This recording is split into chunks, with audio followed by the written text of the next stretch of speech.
Bienvenidos amigos a esta reflexión o a este evangelio más bien que en el día de hoy quiero darles a ustedes.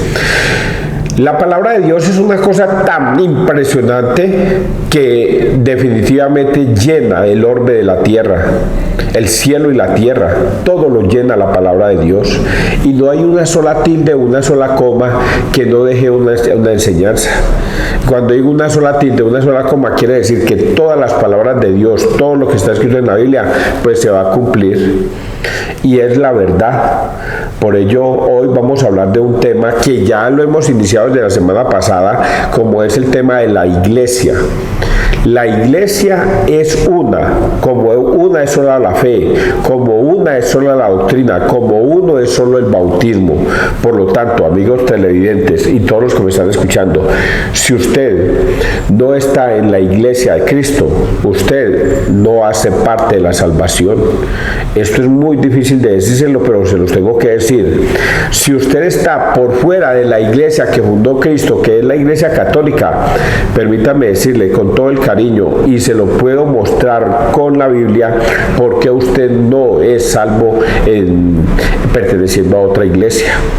Muchos protestantes dicen, no, a mí esas palabras de César no me van a cambiar. Pues espero que las palabras mías no lo cambien, pero que la palabra de Dios sí lo cambie, porque lo que yo leo es palabra de Dios, y si es palabra de Dios, ya se lo dije al principio, hasta la última tilde y coma de la palabra se va a cumplir. Por lo tanto, que usted no me quiere creer a mí, eso va y viene, pero que usted no le quiere creer a Cristo, eso sí le va a ir y venir a usted, porque desde ya le puedo anunciar que usted no es salvo perteneciendo a otra iglesia, a otra doctrina, a otra fe, así esa fe se parezca a aleluyar, a alabar y glorificar a Cristo. Pero si no estás en la iglesia de Cristo, ahí no hay nada, muchachos. Vamos a leer la palabra de Dios para que ustedes la entiendan mejor y vean que no es palabra de César Arias y que esto que yo estoy profetizando no es palabra mía, sino que así está escrito. Escuchen esta historia, esta primera lectura, y se van a dar cuenta. Ojalá hoy Dios les dé esa sabiduría y ese entendimiento para comprender. Persinémonos, muchachos, en el nombre del Padre, del Hijo y del Espíritu Santo. Amén. Me disculpan, pero ya me empieza la rinitis aquí en este sitio, hombre. Algo tiene este estudio que me produce alergia. Primera lectura del libro de los Efesios 5, 21, 33. Este es un gran misterio y yo lo refiero a Cristo y a la iglesia. Hermanos, sed sumisos unos a otros en el temor de Cristo. Las mujeres a sus maridos como al Señor, porque el marido es cabeza de la mujer, como Cristo es cabeza de la iglesia. Él que es el Salvador del cuerpo, como la iglesia se somete a Cristo, así también las mujeres a sus maridos en todo. Maridos, amad a vuestras mujeres como Cristo amó a su iglesia. Él se entregó a sí mismo por ella, para consagrarla, purificándola con el baño del agua y la palabra, y para presentársela gloriosa, sin mancha ni arruga, ni nada semejante, sino santa e inmaculada. Así deben también los maridos amar a sus mujeres, como cuerpos suyos que son. Amar a su mujer es amarse a sí mismo, pues nadie jamás ha odiado su propia carne, sino que le da alimento y calor, como Cristo hace con la iglesia, porque somos miembros de su cuerpo. Por eso dejará el hombre a su padre y a su madre y se unirá a su mujer y serán los dos una sola carne. Es este un gran misterio y yo lo refiero a Cristo y a la iglesia. En una palabra, que cada uno de vosotros ame a su mujer como a sí mismo y que la mujer respete al marido. Palabra de Dios. Te alabamos a ti, Señor Jesús.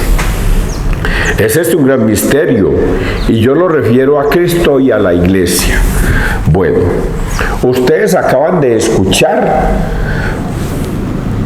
un pasaje bíblico donde Dios hace una comparación entre el matrimonio de un hombre y una mujer y el matrimonio de Cristo con la iglesia. Y él hace esa similitud de estos dos hechos. El hombre amará a su mujer.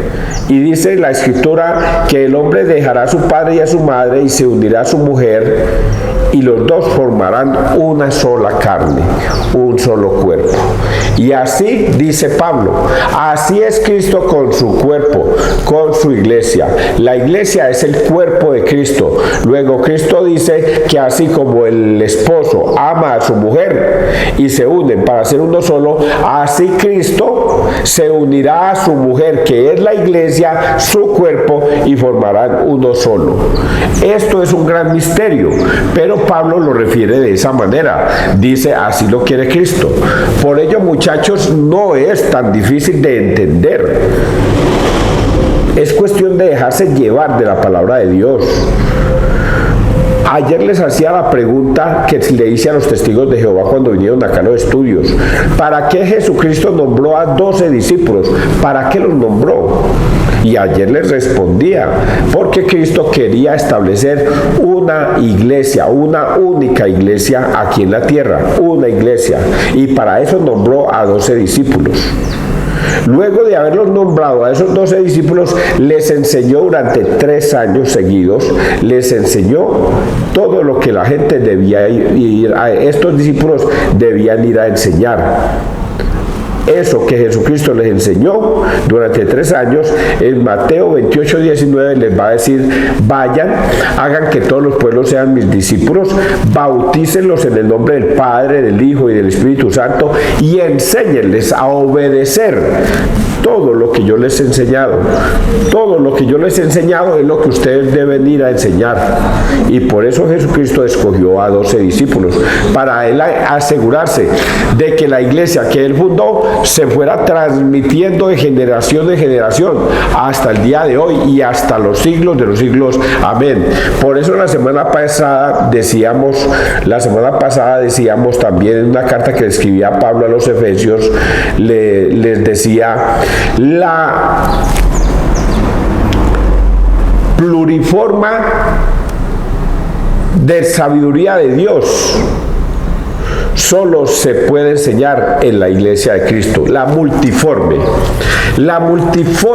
forma o sabiduría de Dios solo se puede enseñar en la iglesia de Cristo.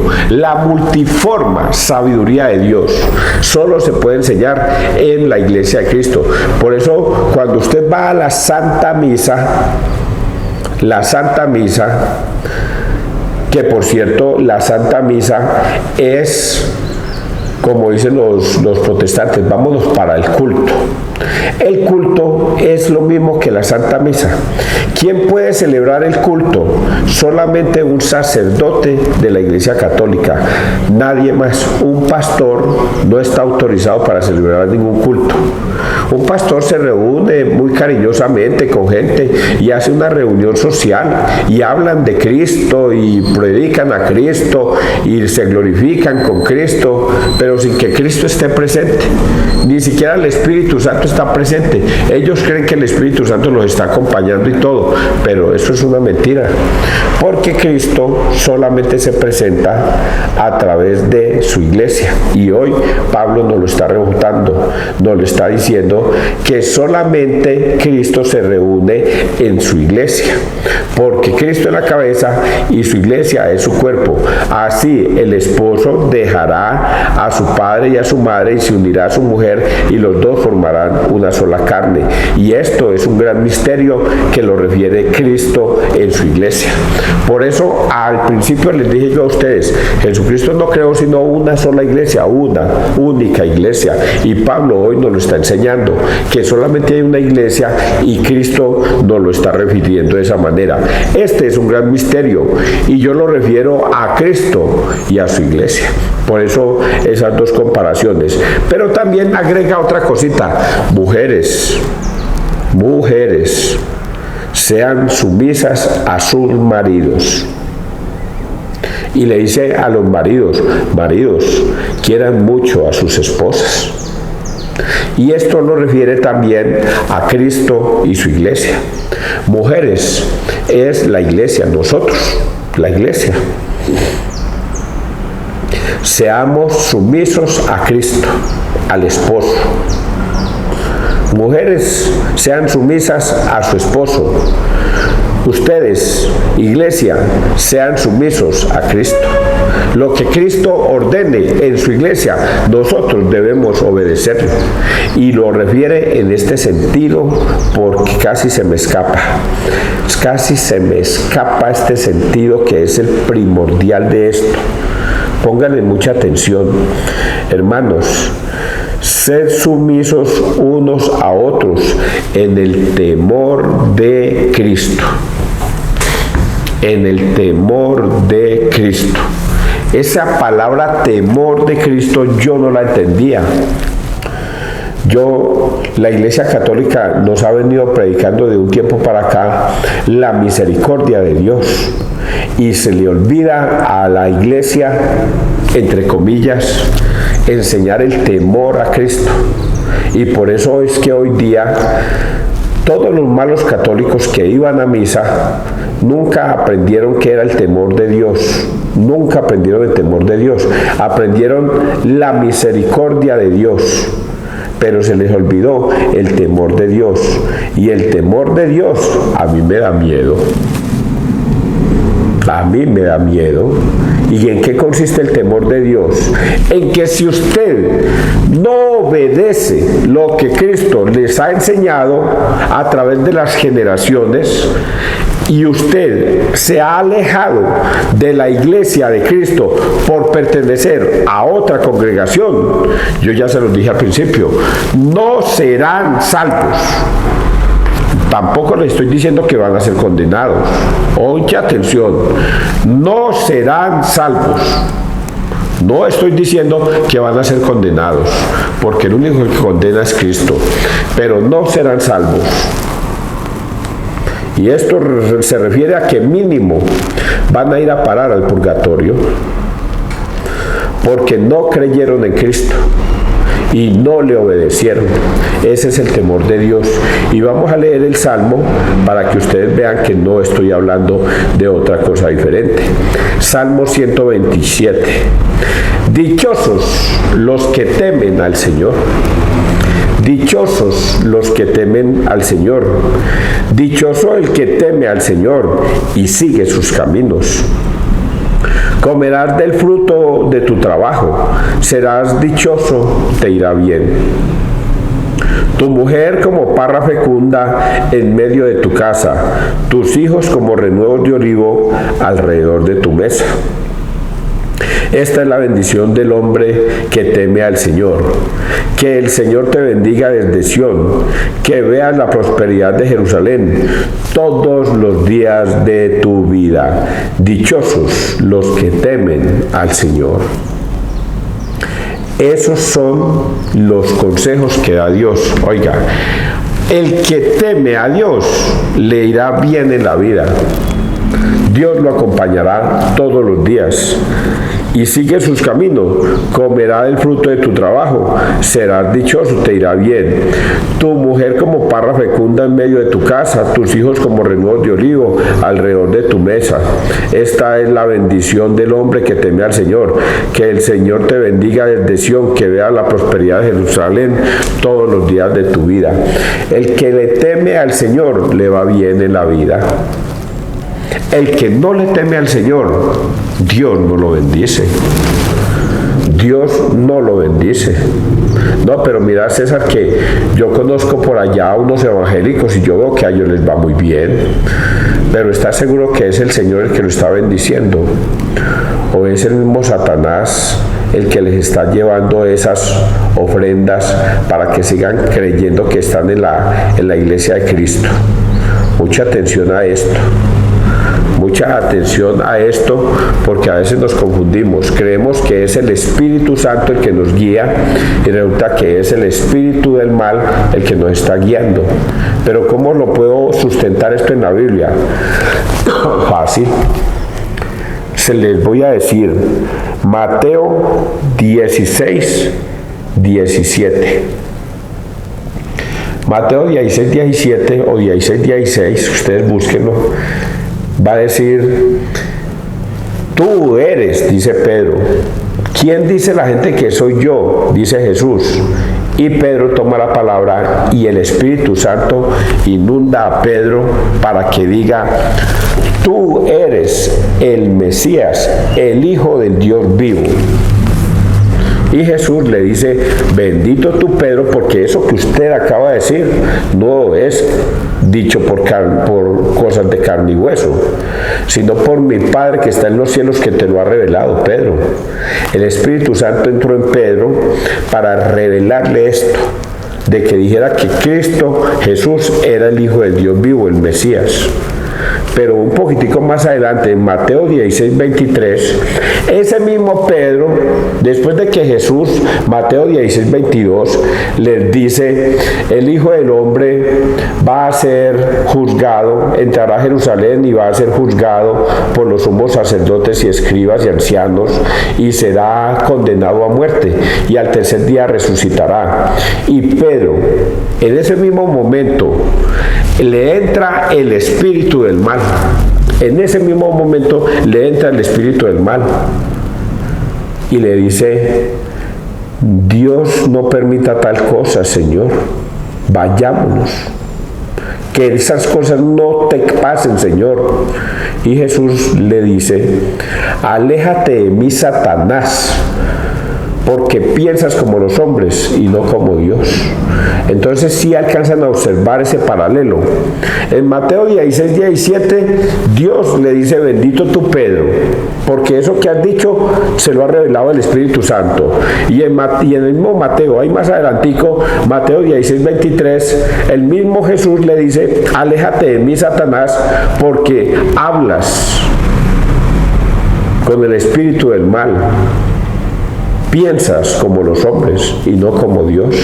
Entonces si ven cómo nosotros nos influenciamos fácilmente del bien y del mal. Cuando usted cree estar en una iglesia y aleluyando a Cristo y glorificando a Cristo, y no es la iglesia que Cristo fundó, no es el Espíritu Santo el que los está guiando, es el mismo Satanás que se disfraza de ángel de luz para que ustedes crean que están en la iglesia de Cristo. Esto es algo que está escrito y así se los he hecho saber. Vamos a leer el Santo Evangelio. Lucas 13, 18, 21. El grano creció y se hizo un árbol. Voy a leer esto y aunque la explicación es breve, se las voy a decir de una vez. Se refiere a la iglesia. Se refiere a la iglesia. Vamos a leerlo y entiéndalo de esa manera. En aquel tiempo decía Jesús, ¿a qué es semejante el reino de Dios? ¿O a qué lo compararé? Es semejante a un grano de mostaza, que un hombre toma y siembra en su huerto. Creció, se hizo un árbol, y los pájaros del cielo anidaron en sus ramas. Y dijo de nuevo, ¿a qué compararé el reino de Dios? Es semejante a la levadura, que una mujer tomó y metió en 3 medidas de harina, hasta que todo fermentó. Palabra del Señor, gloria a ti, Señor Jesús. ¿Lo entendieron? Cuando yo les dije a ustedes, ¿a qué lo compararé?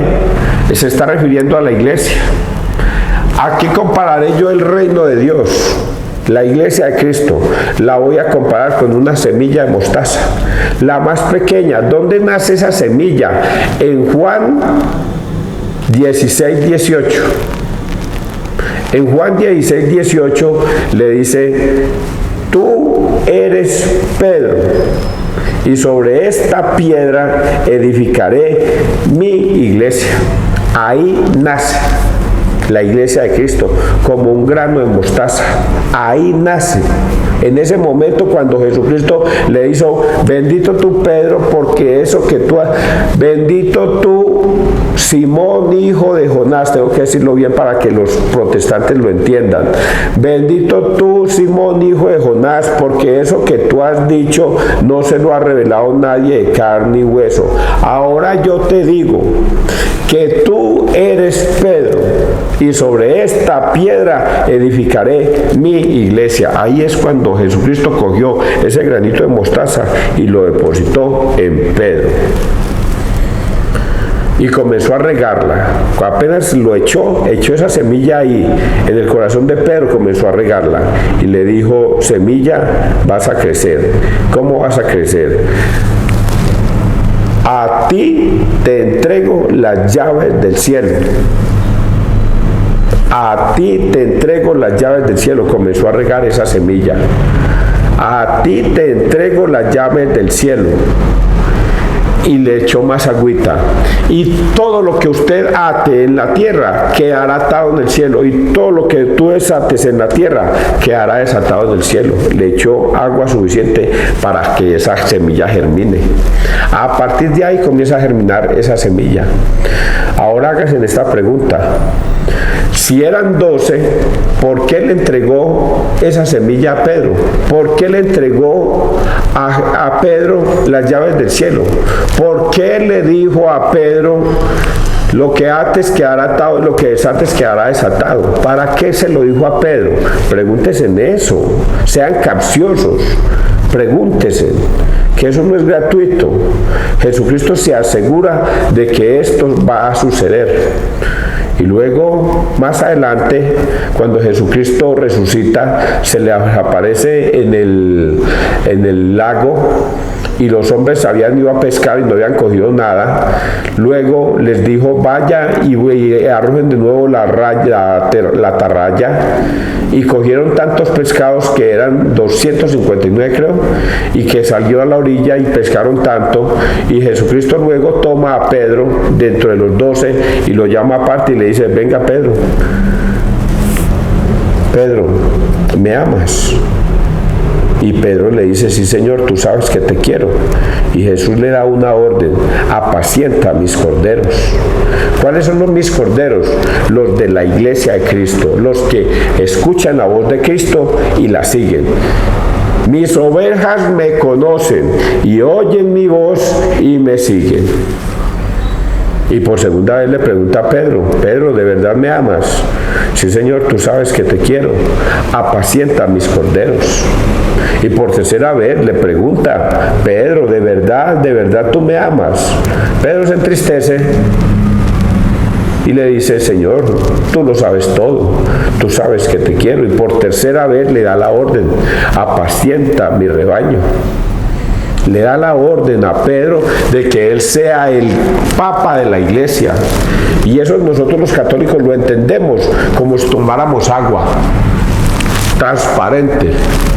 Pero para los protestantes y pastores mentirosos, no, eso es una mentira, eso no quiere decir eso no significa eso. A pesar de que lo ven, lo escuchan porque yo lo estoy diciendo, no, eso no es así. Y prefieren creerle al mal. A pesar de que Cristo es el que está hablando, no, eso no es así. Es como mi pastor me lo enseña, y prefieren creerle al mal.